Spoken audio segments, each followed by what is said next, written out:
Coach Rollins, third place finish in the duels. That's correct. Three-way tie, however. Three-way tie, 4-1. So we lost to Delta. Delta lost to Archbold, and we beat Archbold. So Archbold is the champs, though. Archbold's the champs. Delta second or third.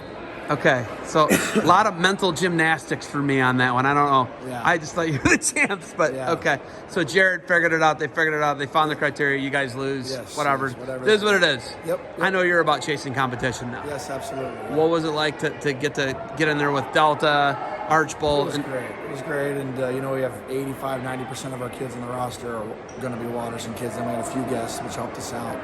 But these competitions are good. Wrestling gets labeled as an individual sport because it is, but there's a team atmosphere in these duels, and I think the kids really respond well to it. You have a lot of kids that are working through, to your point, mental gymnastics.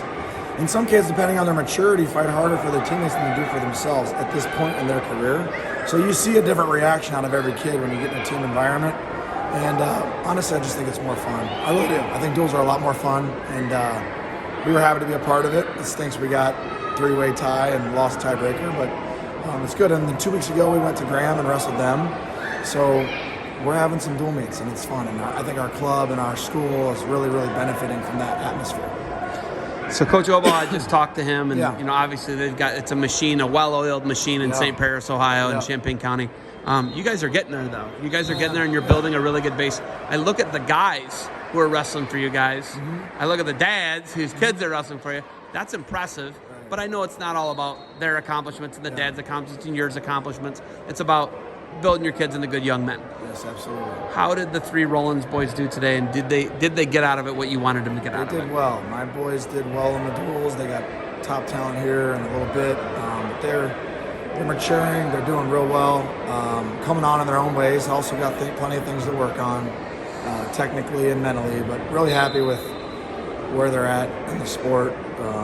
They're too young to say that they absolutely love it, but they do like it. They like it a lot, and I'm impressed. So, Coach Jaggers kept talking to me about setting the hook. Set the hook, like actually get the hook.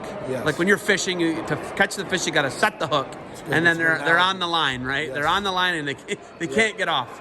How do you set the hook?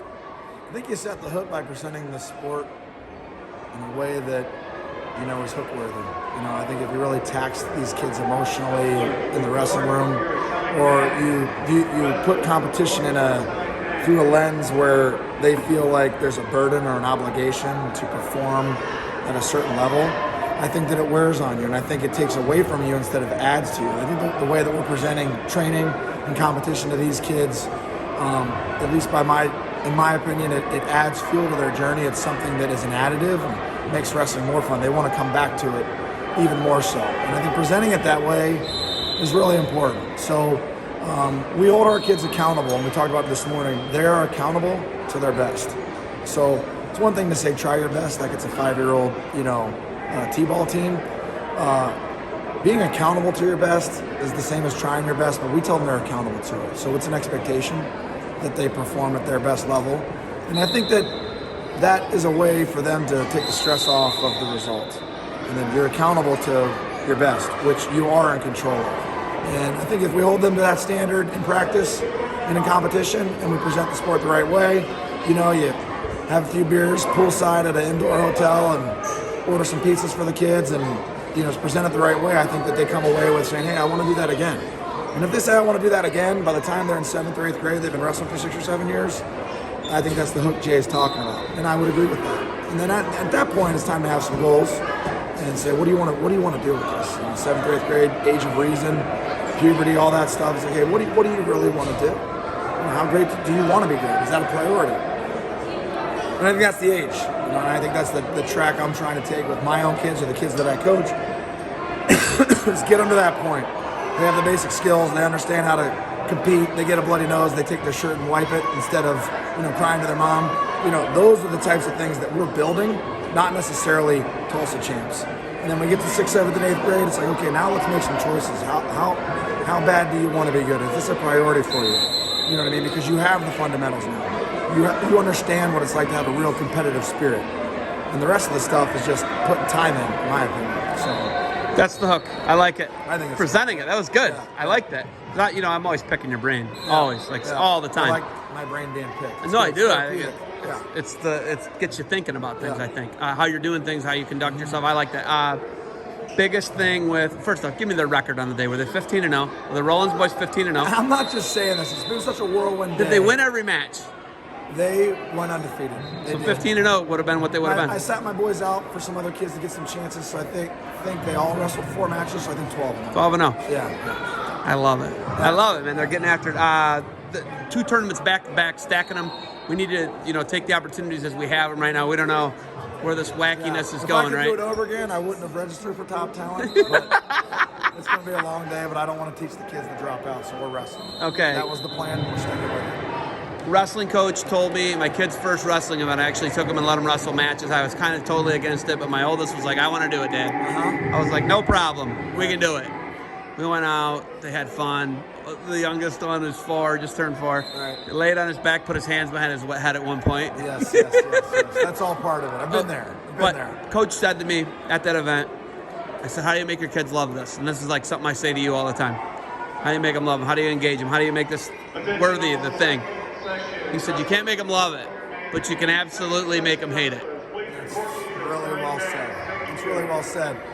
I've been told that you can lead a horse to the water, but you can't make him drink. And I think that's true too. And I think that's the same saying, is that like you can show these kids what the sport is all about in the right way. You can take them to the point of where there's a decision for them to be all in or not, but you can't make them all in.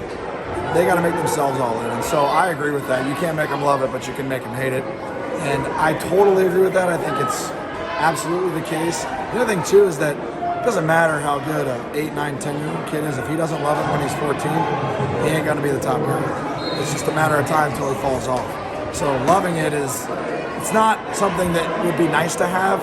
You have to have it. So there's really not even any point of having a conversation if you don't love it. So you don't find that out until, 8, 9, 10 grade.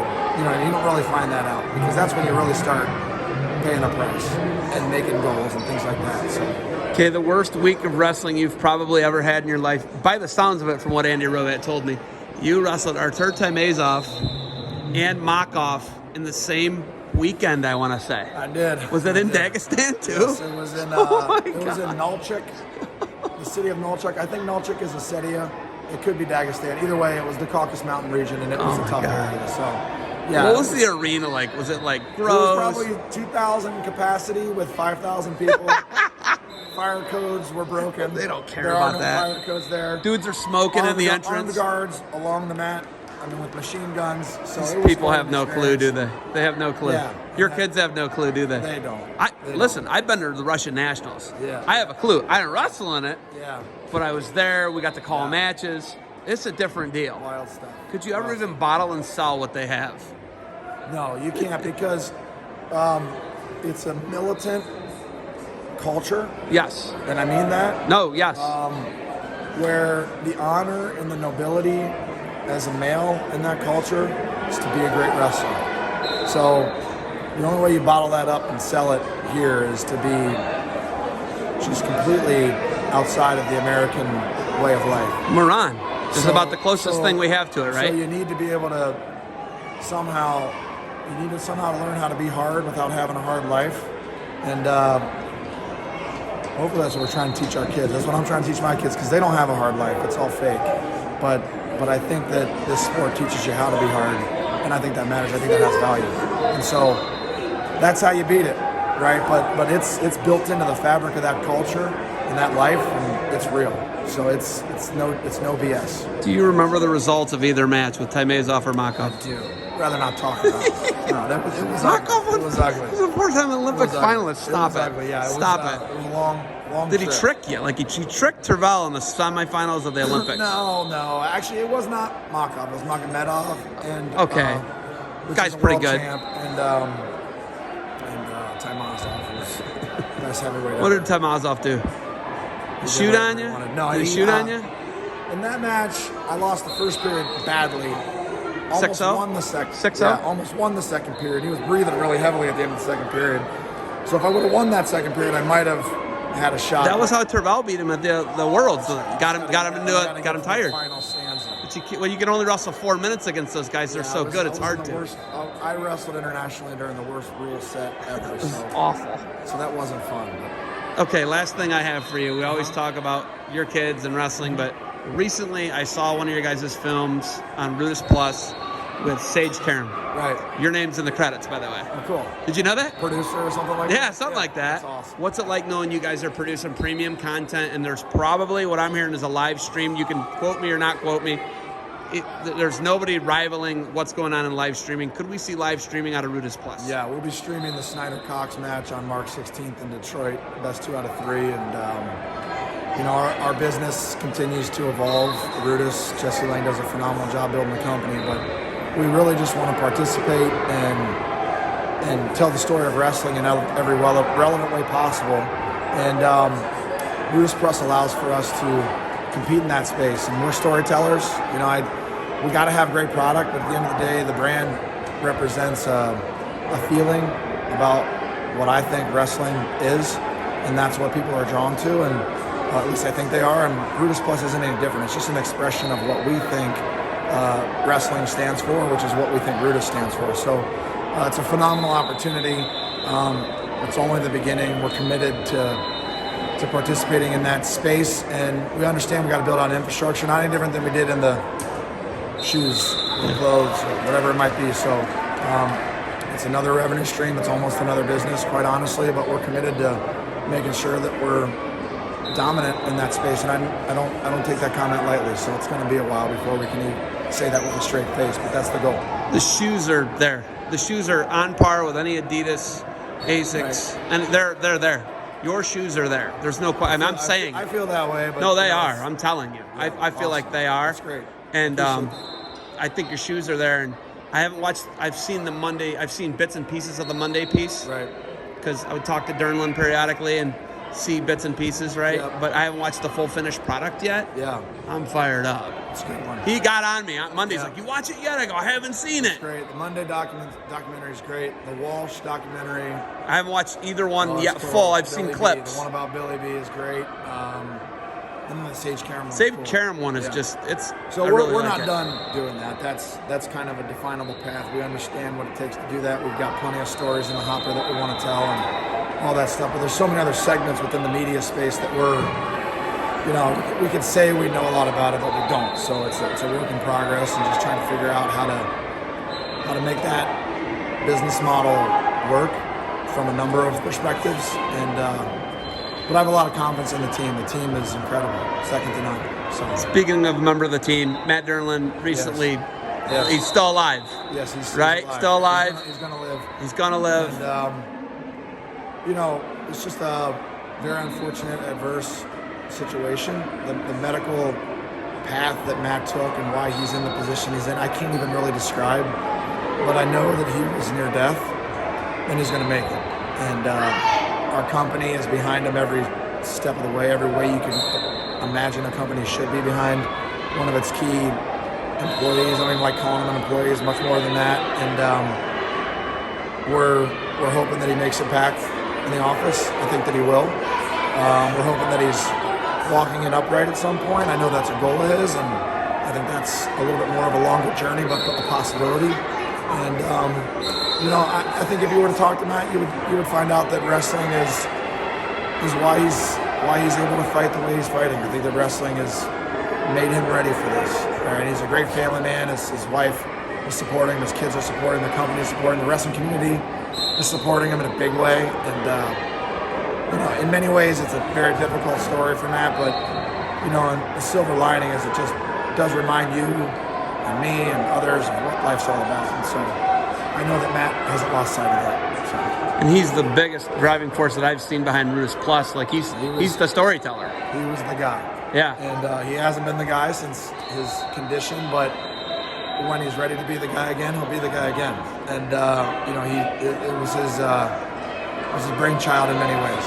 So. Yeah. Everything he ran by me, I was like, "You're killing it, man. Awesome. You're killing it. This is amazing." Yeah. Everything he ran by me, I would be like, "This is incredible." That's good. I was in awe of everything he ever sent to me and asked me to, you know, bounce stuff off me. I was always so like amazed. So obviously donating to him and making sure he gets his road back to recovery is huge for me. So That's awesome. That's all good right, to hear. you got anything else for me? No, thank you so much. Always appreciate what you do for wrestling. Thank you for the time. Good luck to you guys. Thanks, brother. Appreciate it.